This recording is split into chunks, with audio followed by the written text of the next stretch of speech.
In this video, we will be looking at the anatomical structure and functions involved in a counter movement jump and a pull-up.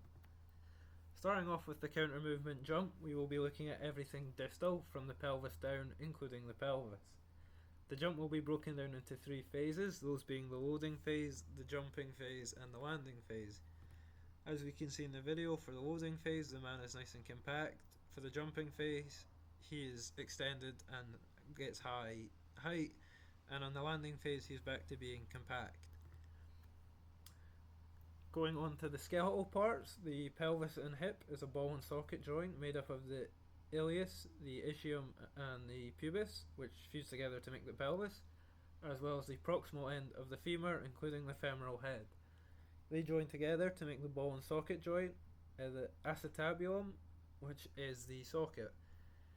The knee joint is a hinge joint made from the distal end of the femur, the patella, and the proximal end of the tibia.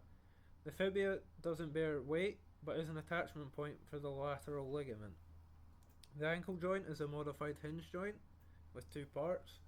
A joint that allows articulation at the distal end of the tibia and the distal end of the fibula and the talus, which allow for plantar and dorsiflexion, as well as the talus and calcaneus both allowing flexion.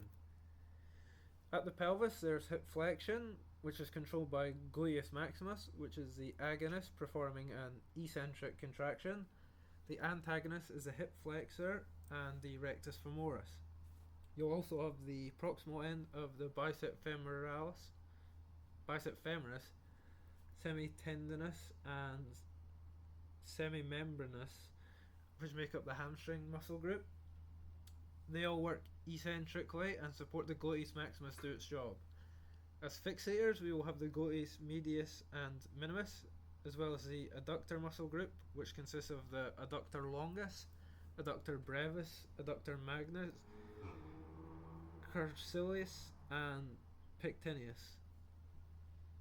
These perform an isometric contraction. For the knee, it will be flexing. Controlling this will be vastus medialis, vastus intermedius, vastus lateral, and rectus femoris. They're the agonists here and will be performing eccentric contractions. For ankle, there will be dorsiflexion. So the gastrocnemius and soleus will be the agonists performing an eccentric contraction, while the tibius anterior will be the antagonist performing a concentric contraction. For the jumping phase, there will be hip extension. So gluteus maximus will be the agonist performing a concentric contraction. The hamstring muscle group will be working synergistically to help the hip extend. Hip extensors and rectus femoris will be the antagonists performing an eccentric contraction, while the fixators will remain the same. The knee will be extending, meaning the quadricep muscle group is the agonist performing a concentric contraction. The distal end of the hamstring group and the gastrocnemius will be the antagonist and perform an eccentric contraction. Once again, the fixators will remain the same. Plantar flexion will be the gastrocnemius and the soleus, which perform a concentric contraction and are the agonists, while the tibialis anterior will be the antagonist and perform an eccentric contraction.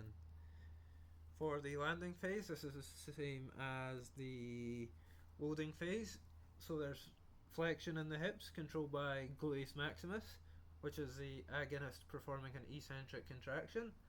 The antagonist is the hip flexors and the rectus femoris performing a concentric contraction. The hamstring muscle group works eccentrically to support gluteus maximus. For the fixators, the gluteus medius and minimus, as well as the abductor muscle group, perform an isometric contraction. At the knees, there's flexion. Controlling that will be vastus medialis, vastus intermedius, vastus lateral, and rectus femoris. The fixators are the gluteus medialis, as well as the minimus and the adductor group. The hamstring muscle group and the gastrocnemius will work as the antagonists and perform a concentric contraction. At the ankle, there's dorsiflexion.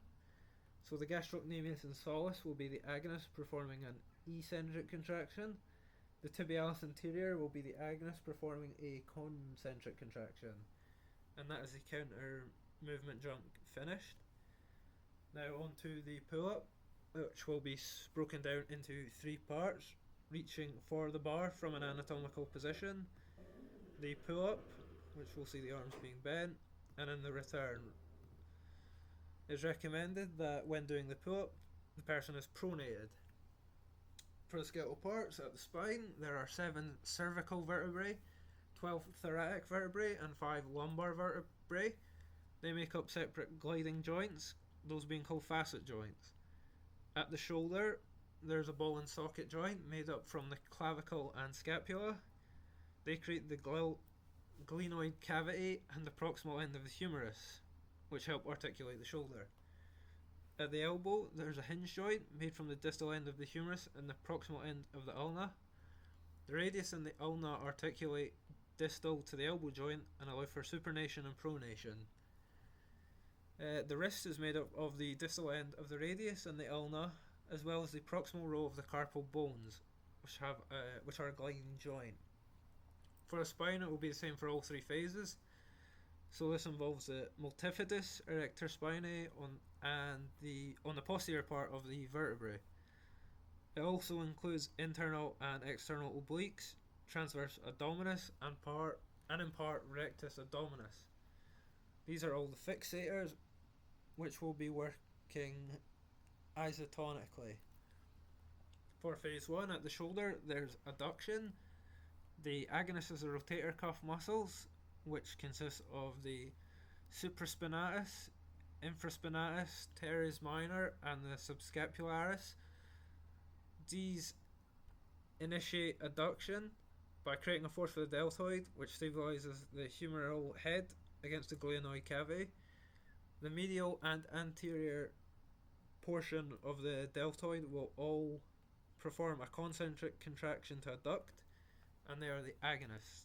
The antagonists are the pectoralis major, medial traps and trapezius, lower trapezius, and rhomboid major and minor, which perform eccentric contractions, while the rotator cuff muscles will be the fixators. At the elbow, bicep brachii, brachialis, and brachioradialis, as well as the trapeze, are the fixators and will perform an isotonic contraction. At the wrist, the forearms will flex, so the forearm flexors will provide a concentric contraction and are your agonists, which allow you to grab the bar. The forearm extensors will be the agonist and perform eccentric contractions.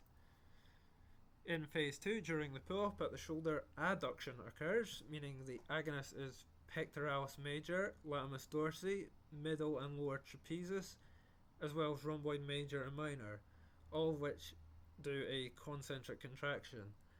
The rotator cuff muscle will be the fixators, so they have an isotonic contraction. The agonist will be the anterior and medial deltoids. At the elbow, flexion occurs, so bicep brachii, brachialis, and brachioradialis are the agonists performing concentric contractions, while the tricep brachii perform an eccentric contraction and are the antagonists. At the wrist, the forearm will flex, so it will still be performing an isotonic contraction as the hand will be fixated.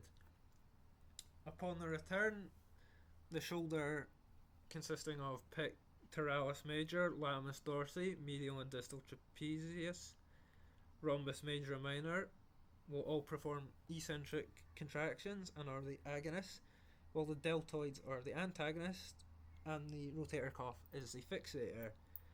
At the elbow, extension will occur, so bicep brachii, brachialis, and brachioradialis are agonists performing eccentric contractions, while bicep brachii will perform concentric contractions and are the antagonists.